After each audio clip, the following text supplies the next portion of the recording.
It's about 4 in the morning, and I get in my vehicle, all black, baseball bat. I know where he stays, in the back of this garage. I know that I can get in quietly, and I know that I can kill him. And so that was my plan. I hadn't slept in a few days. I was high on crystal meth and a number of other drugs, and I was raging in anger, thinking, you will not make me out to be a punk. So I was going to murder him. And this is one of the things that makes me know that there is a God. I get in the vehicle and I'm driving, and I am less than a mile away from his house. I'm sitting at a red light. I'm waiting for the light to turn green. All I've got to do is take a left, drive a couple hundred yards, take a right, drive a few hundred more yards, and I'm at his house. And I was going to go do what I planned to do. And as I'm sitting at the red light, my phone rings. And I look down and I see that it's my dad calling. Now, keep in mind, it's 3, 4 in the morning. It's dark out. My dad should not be awake. He shouldn't think that I'm awake. He shouldn't be calling me. So my thought is, man, who is hurt? What's the issue? So I answer the phone. He says, son, what are you doing? I just respond. I said, I'm just driving. What's going on? My dad says, son, stop what you're doing. You're in danger. God woke my dad up at 3 or 4 in the morning when I am less than a mile away from murder to warn me that I'm in danger.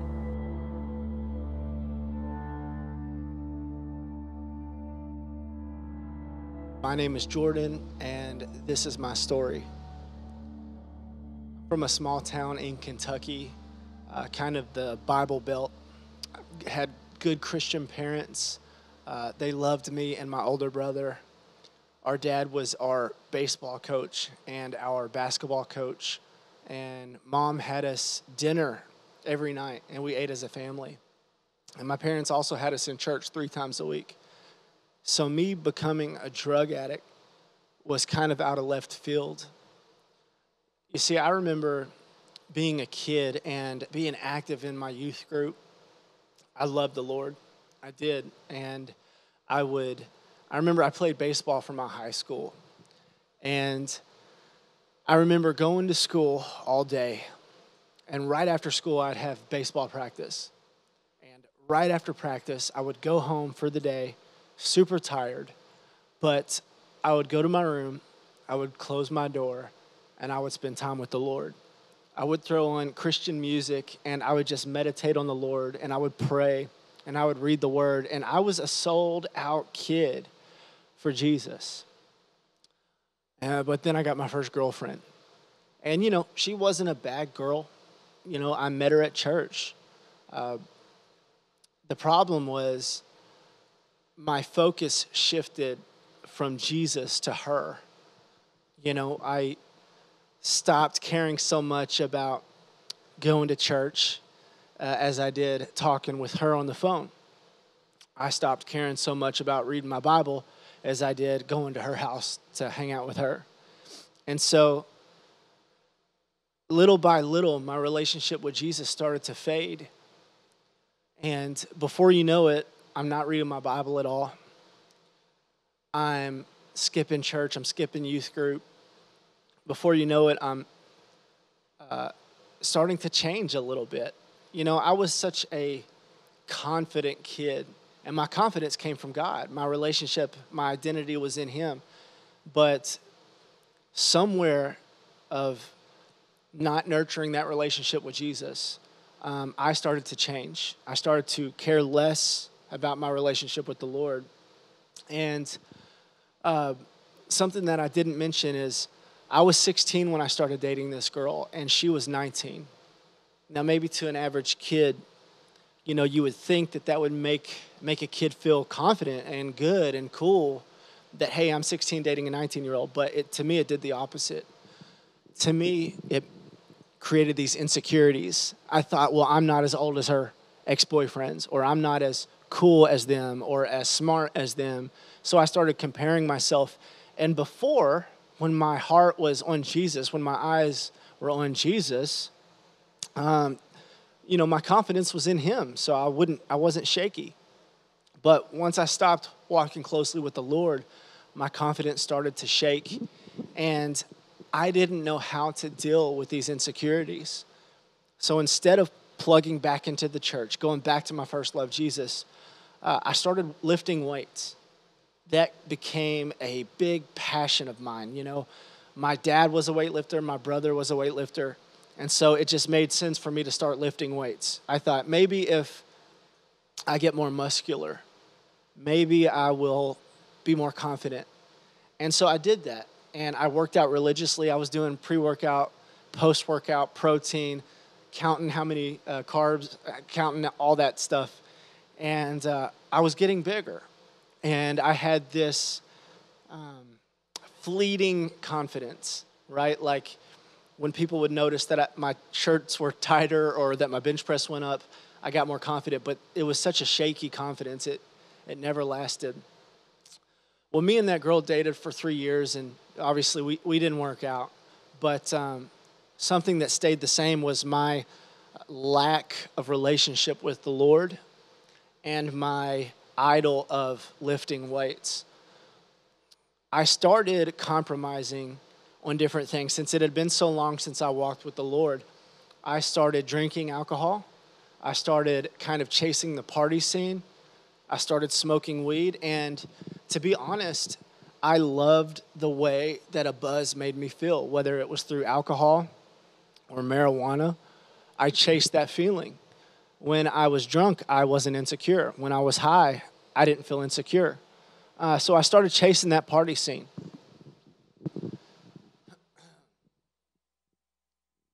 Once high school's over, and I'm chasing the party scene, I get this job. And it's a decent job, like I'm looking for purpose, right? Because high school's over, and I did a little bit of college, but that didn't really pan out. So I thought, okay, I gotta be normal. I gotta get a job, because that's what people do after high school, after college.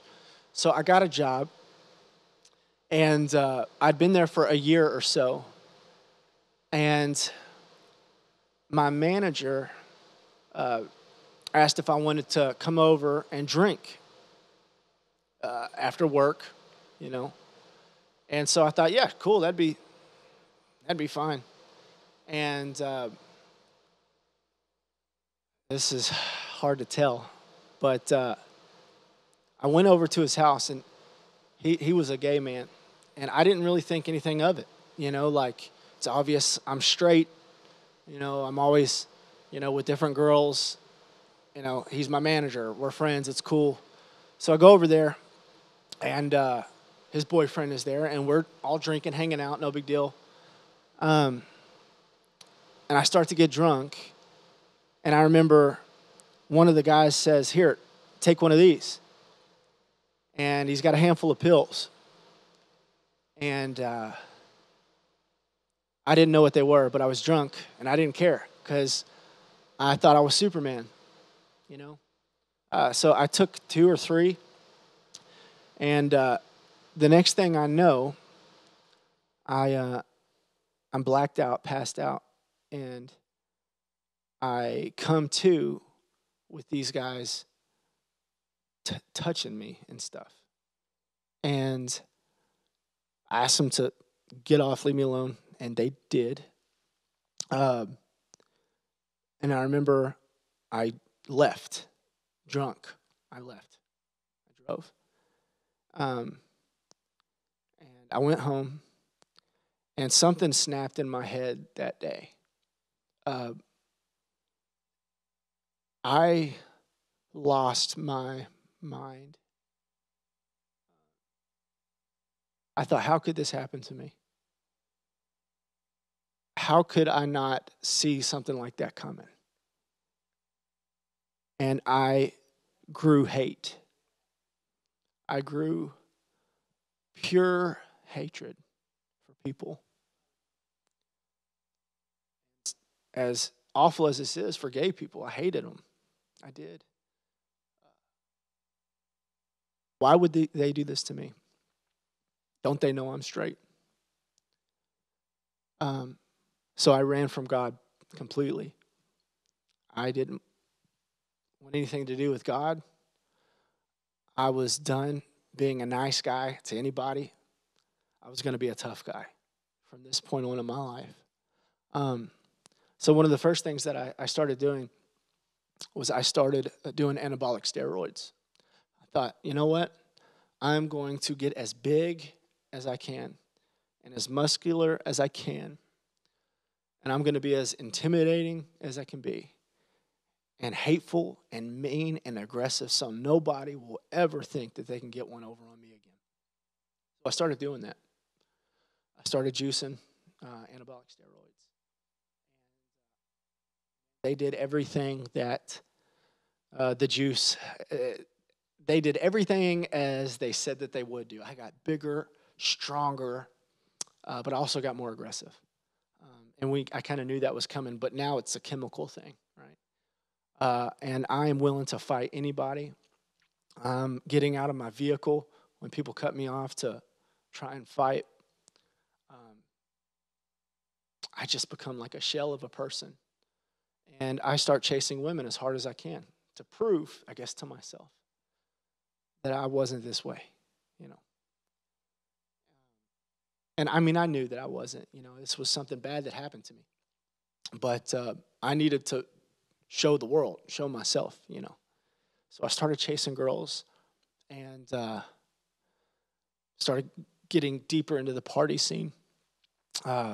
Obviously, I left that job and I got this other job working at a factory because I was so miserable in life. I thought, what can I do in my life to where I will finally be happy like the rest of seemingly everybody else? Why can't I just be happy? So I thought, money. If I get a good paying job, I'll be happy because that's what makes people happy, I thought. So I did that. I got a great job at a factory. I worked there for like a year and a half before I got this promotion where I got a 50% raise, and I'm making a lot of money for me in my early 20s. I'm like 21, 22. And I'm still not happy. And so I don't really understand why I'm not happy. So I thought, maybe I'll buy my first house.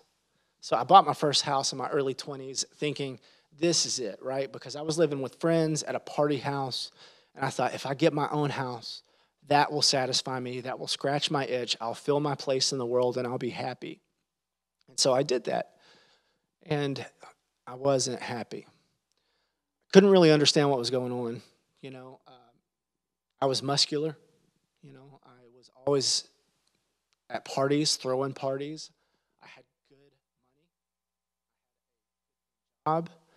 I owned my own home, and I still wasn't happy.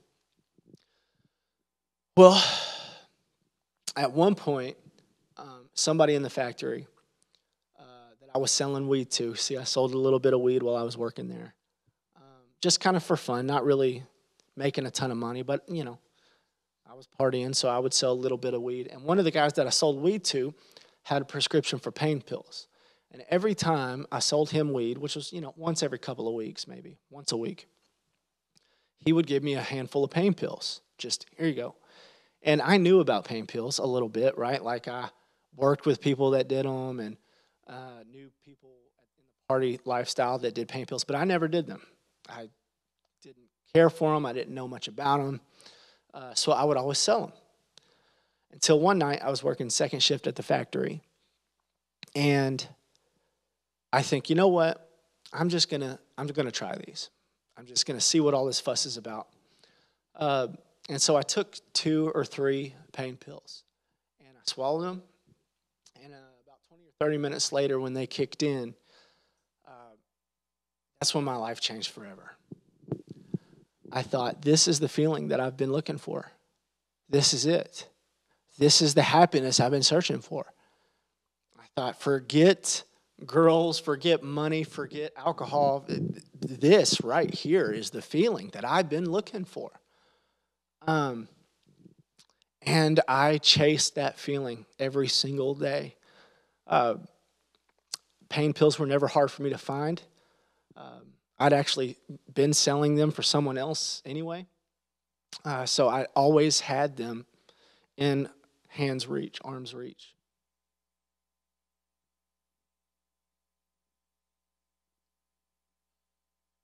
But I was such an idiot because I truly didn't know how dangerous what I was stepping into was. I didn't know. I really didn't know that taking these pills day in, day out for an extended period of time, that they would attach themselves to me in such a way that I couldn't stop using. I never thought I could become a drug addict. I thought that that was for people that didn't look like me, that didn't live in Kentucky, that didn't have their own house, that didn't have my name. But I was no match for my addiction. I was doing these pills every day. I would wake up and do two. I would go to the gym and do two more. My shift would start at work. I would do two more. And I got up to taking 20 pills a day. For months, I took 20 pain pills a day for months. And it was a $100 a day habit. So it got to a point to where I'm not making any money selling weed. I'm not making any money selling pills. I'm not making any money at my job. And before you know it, my addiction to pills cost me my job. If I didn't feel good, I wasn't going to work. Matter of fact, the first time that I experienced drug withdrawal, I was working second shift at the factory, and I don't know what happened. Maybe I slept too late, but I didn't have any pills that day.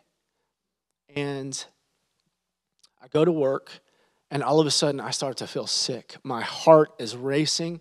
I feel like I'm going to have a panic attack, maybe an anxiety attack. I don't know if I'm having a stroke or a heart attack, but I'm sick, and I'm intimidated, and I feel like the world is crashing in on me. And so I leave work, tell my boss, hey, I'm sick, I got to go, and I go to my house. Well, word got out, hey, that Jordan is losing it, so Jordan left work, something bad happened. And so somebody that I partied with came to check on me. I told him what was going on, and he said, why don't you get some pain pills? That'll probably make you feel better. So I called up somebody who had some, and he brought some over, and all of those feelings went away. So that's when I made it in my mind that I will never go a day without these pills again. That's what cost me my job, essentially. If I didn't have the pills, I was too sick to do anything, so I lost my job. And I lost my really main source. I mean, it was my only source of income besides the little bit of money I was making selling drugs. So I turned to the only thing that I knew was guaranteed money, which was full-time drug dealing. I thought, this is a job that I can do to where I can be a drug addict and I can make money and I don't have to show face at a place of work. So my steroid dealer was also a spice manufacturer. Spice was relatively new at the time. This was about 10 years ago. It was a very popular new drug. They once sold spice at like head shops and gas stations where people got a taste for it. And then they banned it, and it was illegal, and nobody could get it anymore. Spice was supposed to be like a marijuana high, but it quickly changed, and when you would smoke spice, it almost felt like more of an acid trip, but it was addicting. People were becoming addicted to it. So my steroid dealer knew my situation and thought he would bring me in on his operation. We would manufacture 10 pounds of spice at my house every 2 weeks. That became my main source of income. We would make the drugs, and he would deliver them to certain dealers. Just kind of what I did. I was just kind of his right-hand man. I eventually got off of the pain pills and went to a Suboxone clinic. If you don't know what Suboxone is, it's a drug that helps people get off of hard opiates like heroin and fentanyl. But it can also be abused. So the doctor prescribed me 30, and I was able to convince my doctor that I needed 60 so that I could use 30 and also sell 30. This was another source of income. This is all my life was just going to the doctor, selling the drugs that the doctor would give me, manufacturing spice and selling spice, until I got a hold of some people that were into crystal meth. Someone had always wanted me to try this drug, crystal meth. And I always thought, man, that is a dirty drug. There's no way. I don't want to lose my teeth. I don't want to lose my muscles. No way. But this person convinced me, like Satan himself, he convinced me that if I could keep it together, and I was not fine. The first time I tried crystal meth, I was addicted. This became my new drug. I was doing the Suboxone, and it was just keeping me from being sick. It's not like I was really getting high anymore. I was bored with it. And I smoked spice all the time because I had it at my house all the time. So I needed this new drug, I felt, to have fun, to give me that euphoric feeling that I had been looking for. So I quickly became addicted to crystal meth. I started dating a girl who sold crystal meth. She was a pretty woman, but she sold narcotics. And she introduced me to shooting up crystal meth. So that's what I started doing. I started shooting up. And my life is just completely upside down. I'm staying up for weeks at a time. I'm not eating food. Forget the muscles. Forget anything. And I'm losing it. My whole family knows what I'm doing. Matter of fact, I've got a family member who they called me one night in the middle of my addiction. And they said, listen, you are created for so much more. You can do this. You can. And I said, stop. Just save your speech. I said, because I'm a loser, and I'm always going to be a loser, and that's it for me. I'm going to die a drug addict. And then my argument also was, even if I stop using the drugs, I can't stop selling the drugs. I've got a mortgage. I've got bills to pay, and selling narcotics is how I pay my bills. Well, they quoted the scripture out of Matthew where, and I'm paraphrasing, it says, God provides food for the birds of the air, and he clothes the lilies of the fields. He'll take care of you too. And that was my opportunity, right? I could have said, you know what, I'm ready to surrender my life to Jesus, but I didn't trust the scripture. I didn't trust the Lord. Honestly, I got to a point to where I doubted that I believed that there was a God because of how bad my life had gotten. Where could God be when he sees me suffering like this? But my life changed yet again when I got busted. Someone that I was selling drugs to got in trouble, and they drew a map of my house for the police. And they raided my house, and I was hit. They put me in. They came over with a warrant. They raided my house. They found everything. They put me in cuffs, put my face in the ground, and I was hit. I got busted for trafficking in synthetic drugs and possession of anabolic steroids. And as awful as it was, going to jail and starting my recovery process was a really good thing because I couldn't get clean on my own. So I was optimistic about it. Before this, the only trouble I'd ever been in was one time for fighting and a couple DUIs. But I'd never served more than, a couple of days in jail.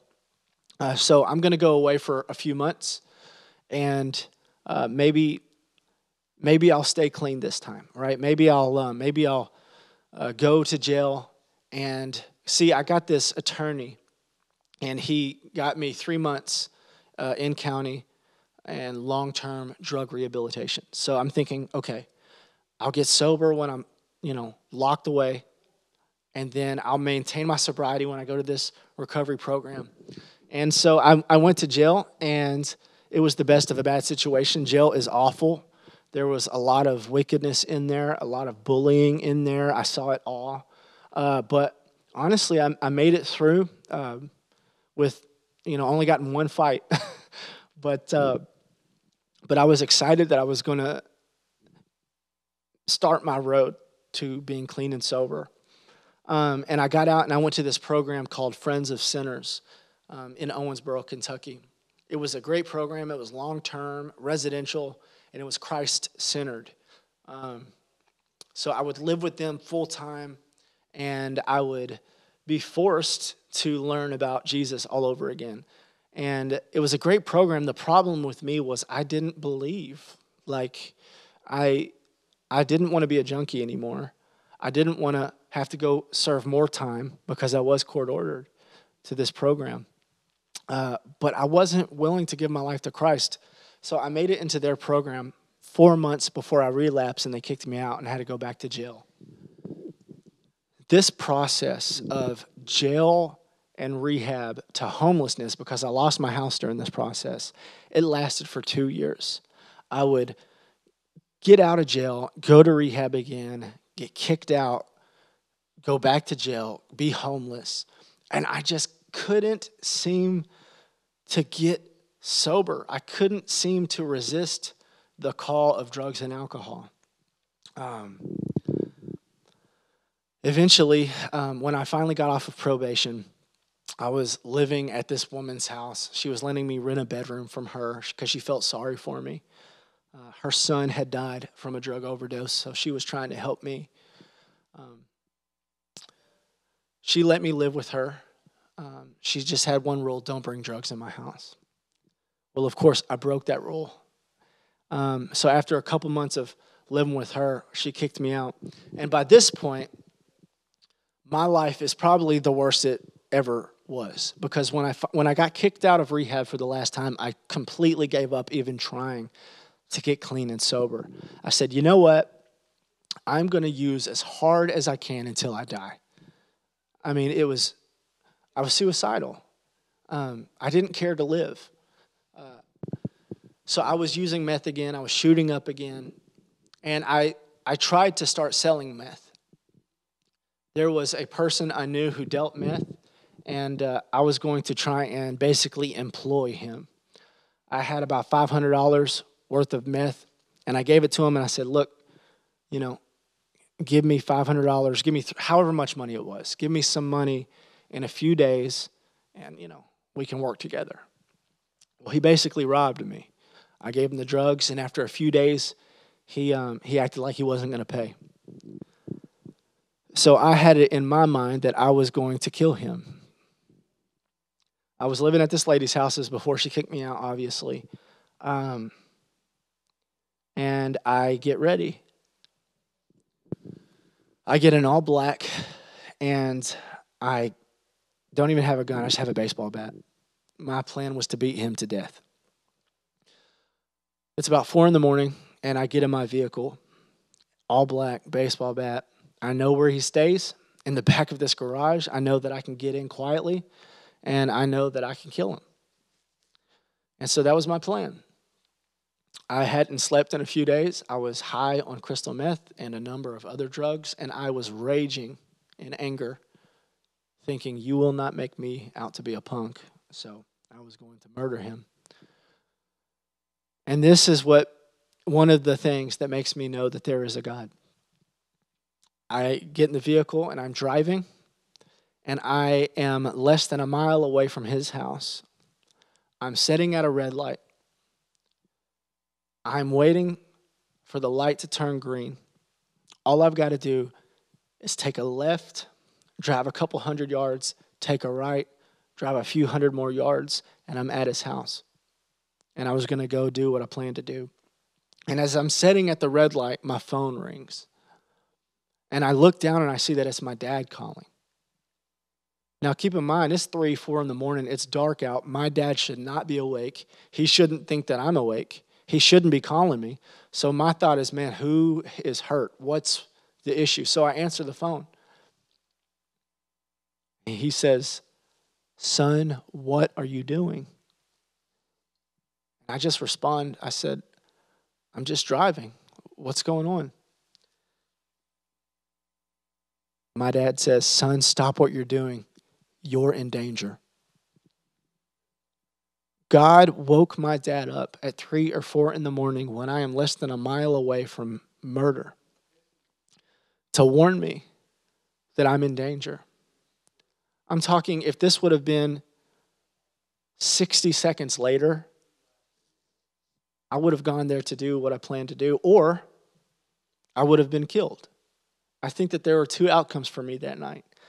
I would have either gone to prison for life for capital murder, or I would have died. And I probably just would have died. So what he said freaked me out enough to turn me around, and I went back to that lady's house. And I did not attempt to murder that man. That's what kind of started my believing in God again. It was about a week later that woman found some drugs in the room that I was renting from her, and she kicked me out. I probably hadn't slept in about a week by this point. And so I'm kicked out. I don't know where to go. I've already burned all bridges. I've already been to different rehabs. I don't know what to do. So I drive for about an hour, and I wind up at my mom's house. I knock on her door, and my mom answers it, and she could tell that I hadn't slept. She knew I was a drug addict. I said, "Mom, I need a place to crash." My mom said, "Jordan, I will allow you to crash here." She said, "But you got to go to rehab again." And I just thought that was a bad idea because I've done rehab and it didn't work, right? Like I've been to rehab 6 times. I've been in and out of jail 7, 8 times. And I'm going to die a drug addict. But I needed a place to stay, so I agreed. And this is where my story changes for the better. I walked in through the doors of my mom's house, and the atmosphere, it just felt sweet. Like I was 27 years old, having to stay at my mom's house because I'm a drug addict. And I didn't feel ashamed. I wasn't embarrassed. I didn't feel paranoid for the first time in forever. And I didn't know what that feeling was. I sat down on her couch, and my mom looked at me dead in my eyes and said, "Jordan, I have been praying and fasting for you for 2 weeks." My mom didn't eat food for 12 days in prayer, asking God to set her son free from drug addiction. Nothing necessarily happened on that day, which was Good Friday, by the way, other than the fact I agreed to get drug treatment, and I showed up at her house. But my dad called me that day. My parents aren't married anymore, but my dad heard that I was in town and said, "Hey, why don't you come to church with me this Sunday?" I said, "No, Dad, I'm sick. I'm going to be sick. I'm going to be detoxed, and I can't do it." He said, "Well, this Sunday is Easter Sunday. You know, people who don't even go to church on Easter." And I said, "No, Dad, I can't. I'm sick. I'm going to be sick." And he said, "Well, son, this Sunday is my birthday." Dropped that bomb on me. So I said, "All right, forget it. For your birthday, I will go with you to church." Because I was 27 years old, didn't even have a birthday gift from my dad. So I went to church with my dad that day. And I don't remember exactly what the pastor preached about. I'm sure about the resurrection of Jesus. But the only thing I do remember is the altar call. The pastor said, "If there's any one of you who've been running from God, if you need purpose, if you want to be free, come down to this altar and give your life to Jesus." And I don't remember standing up, but I did. And I don't remember running down to that altar, but I did. And my dad describes me like a man on a mission. And I ran down to that altar. I confessed Jesus Christ as my Lord and Savior and dedicated my life to following him on March 27, 2016. And I never used again since that day. I never drank again since that day. I committed my life to Jesus on that day. And my life has never been the same. He healed me from drug addiction. Now, don't get me wrong. God's still sovereign, right? Like, I still detoxed. I said amen, and I was a saved man. I knew that I was going to follow Jesus no matter what, but I still had to detox, and I still needed drug treatment. So I went back to my mom's house after that And I was a saved man with a new identity that was in Christ. But it took about a week for us to find a drug treatment program that I hadn't already gone to, that was Christ-centered, that was residential, that was long-term. And we found a program in about 2 hours away. And I went to that program and I excelled. I was going to be the best client they've ever had. I started reading the Word. I committed my way to God, and I said, you know what, I'm going to read this entire Bible. And so it took me a while, but I read the entire Bible, and I graduated their 11-month program and started working for them. And each little thing that I started to do, the first thing that I was doing for them was I did their landscape. And I hated it. It was miserable. But I said, God, you know what? I'll be their best landscaper that they've ever had because I'm committed to following you. Because when I had this encounter with Christ, I realized Easter Sunday, the day that I got saved, he shared his day with me. Now, I know Jesus didn't resurrect on that exact date. That's just the date that we celebrate his resurrection. But that's the day he resurrected me. And I fell in love with Jesus that day. And I realized that he kept me alive and pursued me in the madness. And so in pursuing Christ, all that hate that I had for other people, it started to fade away. All the insecurities and all the trauma and all the issues that I had started to fade. And I started to believe what God's word said about me, that I am fearfully and wonderfully made, that he works all things out for the good of those who love him, who are called according to his purpose.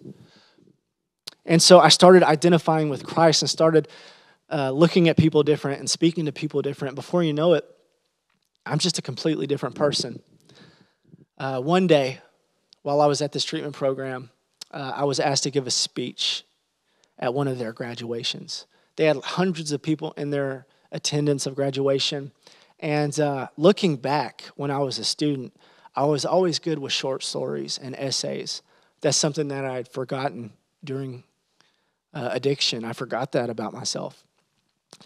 But I'd been sober for almost a year, and I wrote the best speech that I could, and I delivered it. And little did I know that the CEO of the organization was in attendance, and he liked the speech, and after that, he told me that he was going to put me in his public relations department. And that's where I found my niche. I excelled in public relations. They even put me back into college, and I excelled and became their public relations manager. During this time, I meet my wife. I get married to an awesome woman of God.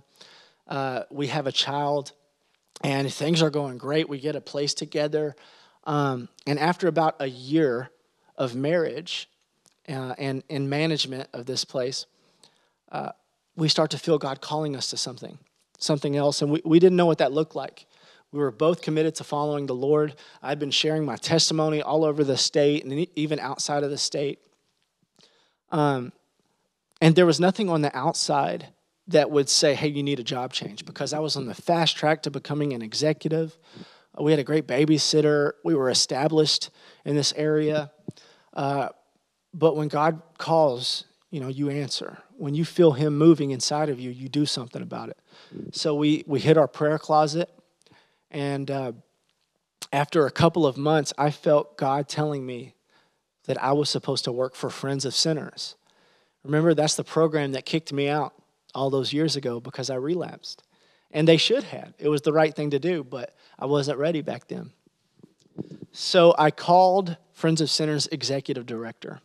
Now, we had stayed in touch. He had come and spoke at one of our events, and I'd come and I had spoken at one of his events. But I thought there's no way they would hire me. But I called him, and I said, hypothetically speaking, could you guys use somebody like me? And he said, absolutely. Actually, he said, you know what? 3 days ago, I expressed how badly we need somebody like you to come and work for us. So after 3 interviews and about 15 hours of drive time, Friends of Sinners, the drug rehab that kicked me out years before, hired me as their development director. I've been working with them for almost 4 years now. My wife and I bought a house in Western Kentucky, and we had another baby. So now I've got a son and a daughter and a wife. none of them have ever seen me drunk or high.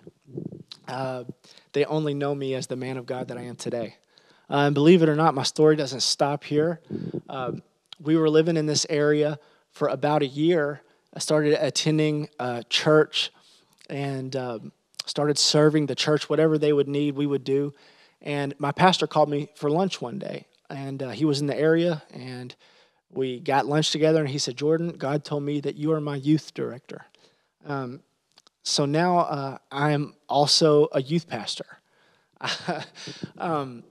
I get to teach middle school kids and high school kids about Jesus every week, and it's just really, it's really amazing what God had in store for me all along. I had no idea that I was able to have this life. I thought I was only going to sit out to be a drug addict until it killed me or waste away in prison. But God said, no, you're going to work in full-time ministry. And not only that, but God told me to write a book. So I did. I wrote my book. It's called Jesus Greater Than Drugs, The Only War Won by Surrender. It's my story. It's everything that I told you, but in much greater detail. And I didn't do it to, make money or get famous or anything. I just did it because I wanted to be obedient to the call of the Lord. And about a year ago, God told me to donate this book to every jail and prison in the United States. So my wife and I, we set out to do that, and we were able to raise enough funds to ship this book to every jail, prison, and juvenile detention center in the United States of America. So that's what God's been doing over the last year in my life. This book has been shipped to every single facility in the United States of America. That's led to speaking engagements. I've spoke in different prisons and jails across the United States. And I had no idea that God was going to do that with this. I was just willing to say yes to him. Since then, my wife and I started a nonprofit. It's called Jesus Ministries. Our website is jesusisgreaterthan.org. And it's prison ministry. We're going to start shipping books to Canada and other English-speaking countries soon, and eventually change the language and send it all over the world. And so the nonprofit, is for us to ship the books and for me to go and speak to jails, prisons, schools, churches, really anywhere that wants to hear my story. But after all of that being said, Scripture says, Ephesians 3:20, to him who is able to do exceedingly abundantly more than you can think, ask, or imagine, according to his power that's at work within you.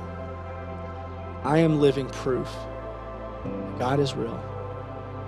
Jesus saves.